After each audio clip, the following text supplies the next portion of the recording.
नमस्कार दोस्तों, photo school में आपका हार्दिक स्वागत है। आज का जो दिन है, ये वाला एपिसोड, इसमें हम स्मार्टफोन को लेकर चल रहे हैं कि वो आपके लिए उसमें क्या स्ट्रेंथ्स हैं, क्या वीकनेस हैं। करेक्ट? तो शुरू करते हैं। सबसे पहला सबसे पहला तो जो पॉइंट है इसके फेवर में, वो ये कि आपको इसे ख़रीदना ही नहीं पड़ता। ये तो आपकी पॉकेट में हमेशा ही रहता है। आपको एक कैमरा ख़रीदने की ज़रूरत नहीं है। स्मार्टफोन के बिना तो किसी का काम चलता नहीं आजकल। आपकी जेब में ऑलरेडी एक है। दूसरी बात, ये हैंडी है। अगर आप, ये जो कैमरा है मिररलेस, ये करीब 1.5 किलो का है। अब 1.5 किलो का कैमरा आप अगर कंधे पे टांग कर ट्रैकिंग करने निकलेंगे तो आधा पौन घंटे में आपका कंधा जवाब देने लगेगा। आपको लगेगा यार बहुत भारी भरकम कैमरा है। आपको इसकी चिंता होगी, 2.5 लाख का कैमरा है, तो इस अपने से ज़्यादा चिंता आपको अपने कैमरे की रहेगी। तो ऐसे में हैंडी होना, मतलब इसमें मैंने ये वो लगा रखी है इस समय सेल्फ स्टिक। ये जो है ये इसका अपना कोई वेट होता नहीं है, मुश्किल से 200 ग्राम भी नहीं होगा, 150 ग्राम के आसपास शायद होता है। तो अलग अलग वह हैं।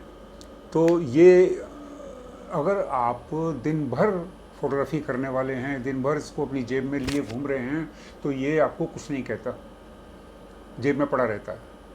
तो ऐसे में हैंडी होना एक ट्रैवल फोटोग्राफर के लिए बहुत बड़ी एक पॉजिटिव फीचर है। तो कैमरा जितना हैंडी हो, जितना आराम से आपके हाथ में आए और वेट ना महसूस हो, उतना बेहतर। हाँ, अगर आप बहुत डेडिकेटेड फोटोग्राफर हैं तो बात अलग है, तब तो आपको वज़न खलेगा नहीं। हो सकता आप एक नौकर भी साथ में रख लें। कार में अगर रखा हुआ है और ठीक है, फ़ोटो खींची, फिर कार में बगल की सीट पर रख लिया, चलेगा। पर ट्रैकिंग के लिए, भागने के लिए, दौड़ने के लिए ये कैमरा सूटेबल नहीं है। एक और सबसे बड़ा पॉइंट जो कि हम घुमक्कड़ों के लिए है अवेलेबल स्मार्टफोन के फेवर में, वो ये कि ये सब जगह इसको परमिशन है, ऑलमोस्ट सब जगह। मंदिरों के बाद छोड़ दें, कुछ ज्योतिर्लिंग वगैरह हैं जहाँ पर मुझे कैमरा भी बाहर अपना कैमरा तो कैमरा, मोबाइल भी बाहर लॉकर में जमा करके अंदर जाना पड़ा। पर आप मुगल गार्डन में चले जाएं, आप नेशनल साइंस म्यूज़ियम में चले जाएं, आप और कहीं ऐसी जगह चले जाएं, तो सब जगह मोबाइल यानी स्मार्टफोन अलाउड है, कैमरा अलाउड नहीं है। तो अगर आपके पास में 2.5 लाख, 3 लाख, 4 लाख का कैमरा है और आप उसको लॉकर में रख के जाने के लिए मजबूर हैं, तो फिर फ़ायदा क्या। आपको उसके लिए कोई एक्स्ट्रा, स्मार्टफोन के लिए आपको अगर कहीं अंदर लेके जाना है तो उसके लिए कोई एक्स्ट्रा टिकट नहीं खरीदना पड़ता। और टिकट कहीं 50 रुपये का है, कहीं 100 रुपये का है, मगर कहीं कहीं 25,000, 26,000 भी मांगते हैं। मैं गया अटल उद्यान इंदौर, वहाँ 26,000 मांग रहे थे।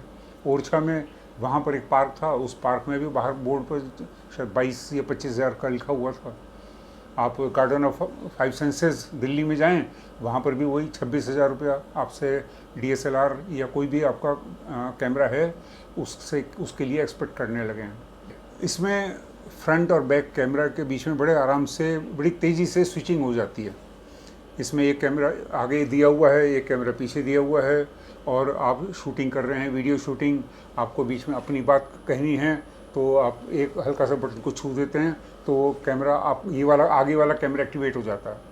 आप जानते हैं इसको। और जब आप सामने का सीन दिखाना चाहते हैं तो उसी को दोबारा छू दीजिए तो सामने का सीन दिखने लगता है। तो ये फ्रंट और बैक कैमरा, 2 कैमरे होने से एक तो ये है कि अब आप बड़े आराम से अपनी फ़ोटो खुद भी खींच लेते हैं। अब आपको किसी से ही कहने की ज़रूरत नहीं पड़ती, भाई साहब मेरा एक जरा हमारी फ़ोटो खींच दो। आप खुद ही सेल्फी लेते रहते हैं। ये नन्ही सी ब्लूटूथ डिवाइस है। इस डिवाइस के सहारे आप अपना स्मार्टफोन दूर रखकर भी ऑपरेट कर सकते हैं। एक ऐसी बात जो कि बाकी कोई भी कैमरा दुनिया का वो compete नहीं कर सकता। ये जो हमारा स्मार्टफोन है, ये नेट इनेबल्ड डिवाइस है, इंटरनेट से कनेक्टेड है। जब हम चाहें तब, जब ऑफ कर दें बात अलग है। ऐसे में इंस्टेंट शेयरिंग, आप घूम रहे हैं देश विदेश में, जहाँ पर भी हैं, वहाँ से आपने फ़ोटो खींची और इंस्टेंटली फेसबुक पर, इंस्टाग्राम पर, पिंटरेस्ट पर, जहाँ पर भी आप चाहते हैं, व्हाट्सएप पर शेयर करते रह सकते हैं। तो फ़ोटो खींचो और दुनिया को दिखाओ। लाइव स्ट्रीमिंग, आप ग्रुप मीटिंग कर सकते हैं, वीडियो कॉन्फ्रेंस कॉल कर सकते हैं, आप व्हाट्सएप पर कॉल कर सकते हैं, जूम पर कर सकते हैं, आप यूट्यूब पर कर सकते हैं। तो आप बोल रहे हैं, दुनिया सुन रही है, जो भी चाहे सुन सकता है। फेसबुक पे कर सकते हैं। तो मैं अगर ऐसी क्लास चाहूँ फेसबुक पर करना, तो सामने अपना मोबाइल फ़ोन लगाऊं और बोलना शुरू कर दूं। जो भी उसको पार्टिसिपेट करना चाहे कर सकता है। ये फैसिलिटी आपको और कोई कैमरा नहीं दे पाएगा, ये सिर्फ स्मार्टफोन ही दे सकता है।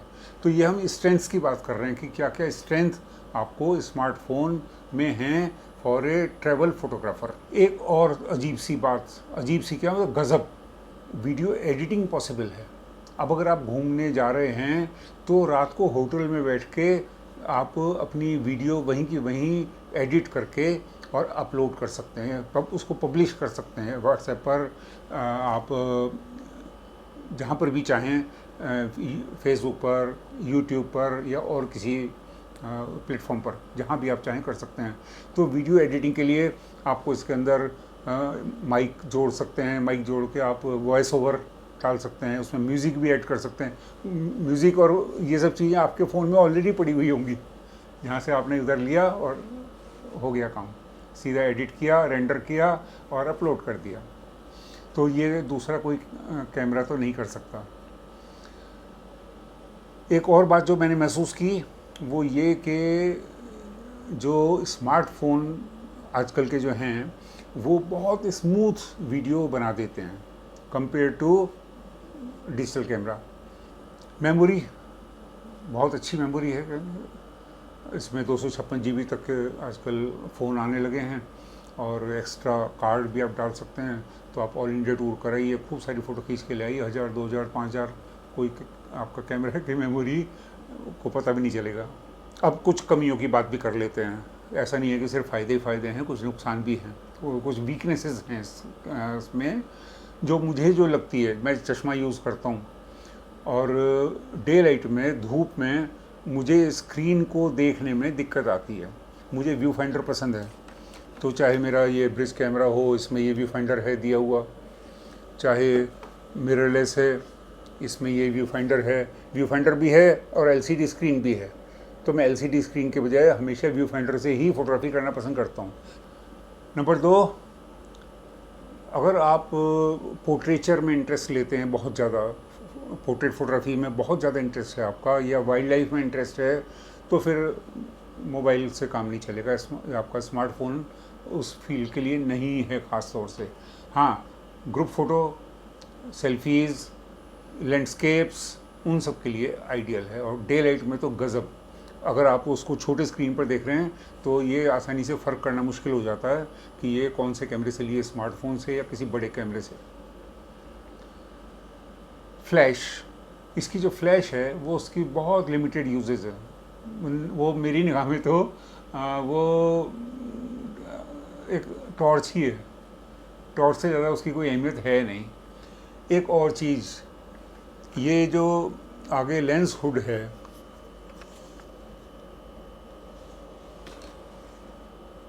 ये बहुत इम्पोर्टेंट है। इससे जो फालतू लाइट है इधर उधर से आ रही है, जो लेंस पे टकराती है, वो अवॉइड की जा सकती है काफ़ी कुछ। और जितनी ज़्यादा वो अवॉइड हो जाए उतना ज़्यादा फ़ोटो की क्वालिटी बेहतर आती है। तो दोस्तों, कुल मिला के यही पॉइंट्स हैं। अगर कंक्लूज़न की हम बात करें तो कंक्लूज़न में कह सकते हैं कि अगर आपको सेल्फ़ी लेनी है, अगर आपको ग्रुप फ़ोटोग्राफ्स लेने हैं, अपनी फैमिली के फ़ोटोग्राफ्स लेने हैं, उसमें अपना आपको भी शामिल करना है, आपको वीलॉगिंग करनी है, आपको यूट्यूब के लिए अपना कंटेंट बनाना है, उसके लिए आपको घूमते फिरते मैंने कहाँ गए, क्या देखा, कैसे देखा, उस सब के लिए आपको खुद भी बोलना है, तो आपके लिए ये बेस्ट जुगाड़ है। इसके साथ में आप सिर्फ इतना और कर लीजिए कि एक एक्स्ट्रा माइक अपने कॉलर में लगा लीजिए। तो आज के लिए फ़िलहाल इतना ही। अगली वीडियो में मैं बात करूँगा एक्शन कैमरे के बारे में। अगर आपको कोई समस्या हो, कोई पॉइंट हो, कुछ शंकाएं हों लघु या दीर्घ, तो आप मुझसे कमेंट के माध्यम से पूछ लीजिए।